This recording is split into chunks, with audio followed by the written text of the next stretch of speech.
Assalamualaikum warahmatullahi wabarakatuh. Kembali berjumpa dengan saya, Muharman Lubis. Pada kesempatan kali ini, kita akan ngebahas tentang kejahatan cyber dan juga kejahatan di internet. Oke, nah apa itu konsep kejahatan cyber? Widya Prahasita pada tahun 2019 mengatakan bahwa Indonesia tidak memiliki definisi hukum untuk kejahatan cyber. Pada dasarnya, Undang-Undang Nomor 11 Tahun 2008, yaitu Undang-Undang ITE, yang kemudian diamandemen ya menjadi Nomor 19 Tahun 2016, adalah undang-undang administratif. Akan tetapi, legislator memasukkan beberapa ketentuan tentang tindak pidana. Oleh karenanya, dapat dikatakan bahwa anatomi kejahatan cyber berdasarkan undang-undang IT tersebut dibagi menjadi dua kelompok. Yang pertama, kejahatan yang menargetkan internet, komputer, dan teknologi terkait ya dengan klasifikasi 7 jenis kejahatan. Hal ini dianggap sebagai kejahatan kontemporer yang menghasilkan bentuk kejahatan baru. Nah, apa aja jenis kejahatan tersebut?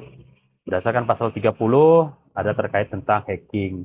Pasal 31 ayat 1 dan 2 ada tentang intersepsi secara ilegal ya ketika data ditransfer atau dikirimkan dari satu komputer ke komputer yang lain, kemudian kita mengintercept ya mengambil data tersebut secara ilegal. Nah, maka itu dikategorikan sebagai kejahatan atau kita mengotori ya istilahnya defacing ya. Seharusnya ditampilkan ini tapi kemudian kita merusak atau menambahkan hal-hal lain ya dalam screen ya tentunya itu melalui control panel ya yang ada di website tersebut ya di domain tersebut. Nah, itu juga dikategorikan sebagai kejahatan ya pasal 32. Ataupun pencurian elektronik ya.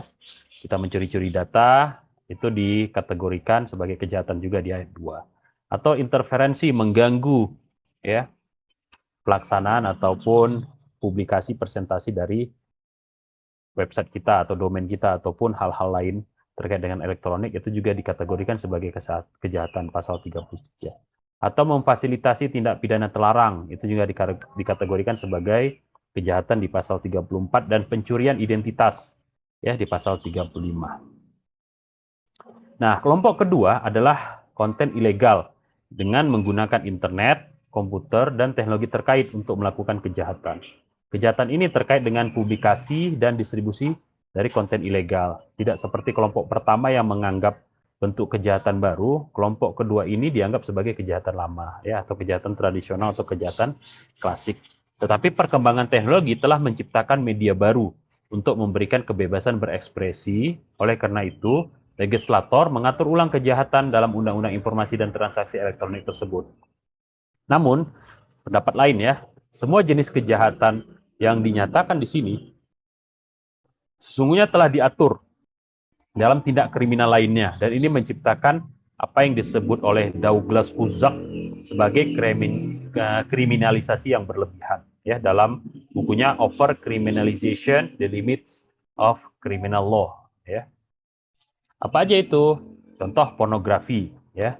Pornografi dalam ketentuan Undang-Undang ITE itu ada di pasal 27 ayat 1. Namun sesungguhnya pembahasan ini juga sudah disebutkan ya di Undang-Undang Nomor 44 Tahun 2008 tentang pornografi dan juga di KUHP, Kitab Undang-Undang Hukum Pidana. Begitu juga tentang judi.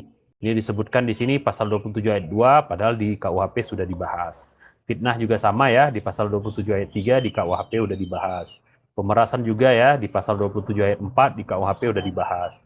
Tipuan yang membahayakan konsumen di pasal 28 ayat 1 ya di Undang-Undang Nomor 8 tahun 1999 tentang perlindungan konsumen itu juga telah dibahas. Ujaran kebencian di pasal 28 ayat 2 di KUHP juga sudah dibahas. Ancaman kekerasan terhadap orang lain ya di pasal 29 sudah disebutkan di KUHP juga sudah dibahas.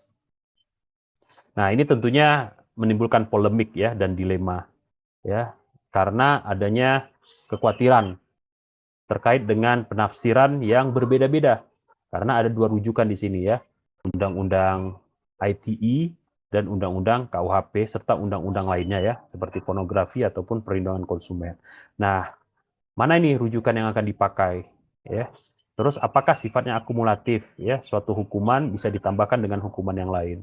Ya, kalau dalam beberapa kasus dia memenuhi kondisi-kondisi tertentu ya, kondisi online ataupun kondisi offline. Nah, apakah memang ada perbedaan antara kejahatan yang dilakukan secara online dengan kejahatan yang dilakukan secara offline? Ya. Nah, padahal secara proses dua hal tersebut dilakukan secara bersamaan.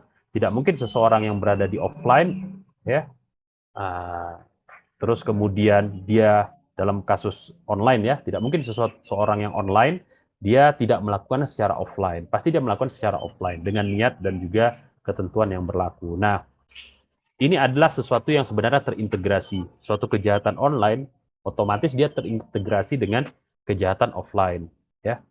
Nah, ini perhitungannya di mana? Apakah saat dia melakukan secara offline atau saat dia melakukan secara online? Bagaimana nih perhitungannya?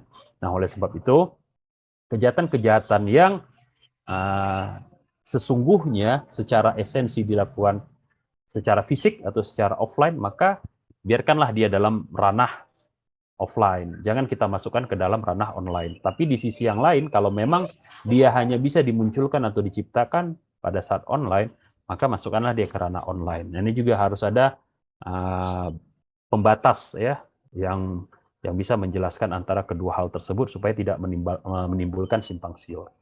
Faktanya, pelanggaran Undang-Undang ITE itu didominasi oleh kejahatan model kedua tadi, terkait dengan distribusi kasus konten ilegal. Menurut Divisi Kejahatan Cyber Kepolisian Nasional Indonesia pada tahun 2017, Kepolisian Nasional telah menyelidiki 1.763 laporan.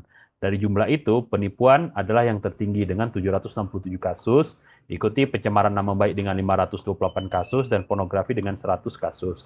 Kalau tidak, maka peretasan adalah yang terendah. Ya, yang ini termasuk kejahatan kontemporer dengan hanya satu kasus. Nah, selama tahun pemilu 2018, pelanggaran Undang-Undang IT ternyata didominasi oleh konten ilegal, terutama pidato kebencian dan konten penipuan. Ini menunjukkan bahwa pelanggaran konten ilegal masih didominasi oleh masih didominasi dalam kaitannya dengan Undang-Undang IT tersebut. Berbeda dari dari Indonesia, di negara Asia Tenggara lainnya seperti Singapura, Malaysia, publikasi dan distribusi konten ilegal menggunakan internet, ya, jadi di sini terkait dengan platformnya ya, ataupun komputer ataupun teknologi itu tidak dianggap sebagai bagian dari kejahatan cyber. Ya, di Singapura kejahatan cyber mencakup undang-undang penyalahgunaan komputer, jadi hanya terkait dengan komputernya, yang melarang beberapa jenis kejahatan cyber seperti akses tanpa izin, pengungkapan rahasia, perusakan atau kerusakan sistem komputer, atau data elektronik dan penipuan komputer. Sama juga halnya di Malaysia. Computer Crime Act pada dasarnya mencakup pelanggaran yang sama, seperti Singapura Computer Misuse Act. Kedua negara tidak memiliki ketentuan khusus terhadap kebebasan berekspresi seperti pencemaran nama baik dan kebencian yang dilakukan melalui cyber, karena pelanggaran semacam itu tercakup dalam KUHP standar. Nah, ini sesungguhnya bisa jadi pertimbangan juga ya terkait dengan bagaimana cara kita memanfaatkan atau menginisiasi terciptanya undang-undang cyber. Ya, jangan sampai antara undang-undang yang satu dengan undang-undang yang lain itu cross domain ya. Bagaimana kalau itu sudah dilakukan? Maka sesungguhnya kita bisa melakukan beberapa alternatif. Contoh misalnya repositioning dari KUHP ya yang standar dengan mengikutsertakan kasus-kasus baru tadi ya terkait dengan komputer. Atau kita menginisiasi munculnya undang-undang cyber law yang baru yang sifatnya convergence ya, menyelaraskan, atau yang sifatnya misalnya seperti omnibus law ya, shortcut ya, atau menyederhanakan pembahasan dan seterusnya. Jadi ada banyak solusi-solusi yang bisa diciptakan untuk mencegah jangan terjadi konfliktif dalam law. Di satu sisi dia mengatakan baik masalah teknis ataupun strategis ya, seperti misalnya jumlah hukuman ya, terus terkait dengan tindakan, terkait dengan banyak hal lainnya, sehingga kekhawatirannya adalah overuse ya, kelebihan dalam penggunaan baik dari sisi dakwaan ataupun dari sisi hukuman. Oke, dalam Budapest Convention ya, Cybercrime 2001, ini di sini dirumuskan ya, lingkupan kejahatan, walaupun sifatnya terbatas.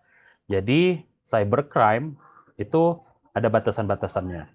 Konvensi internasional pertama ini membahas kejahatan internet dan komputer. Meskipun konsep kejahatan cyber tidak secara jelas dinyatakan, namun kita bisa lihat ya kejahatan cyber ini dari ruang lingkupnya. Ya, jadi di sini didefinisikan ruang lingkupnya. Dalam konvensi tersebut, jenis kejahatan yang akan diklasifikasikan sebagai kejahatan dunia maya terbatas hanya pada 4 kelompok pelanggaran. Nah, pertama apa itu? Pelanggaran terhadap kerahasiaan, integritas, dan ketersediaan data dan sistem komputer dengan cakupan pelanggaran. Nah, ini contoh-contohnya adalah akses ilegal, jadi pengaksesan tanpa izin, tanpa otorisasi. Ya, terus kemudian intersepsi ilegal ya ketika di intercept. Terus kemudian gangguan data, disturbance ya atau disruption.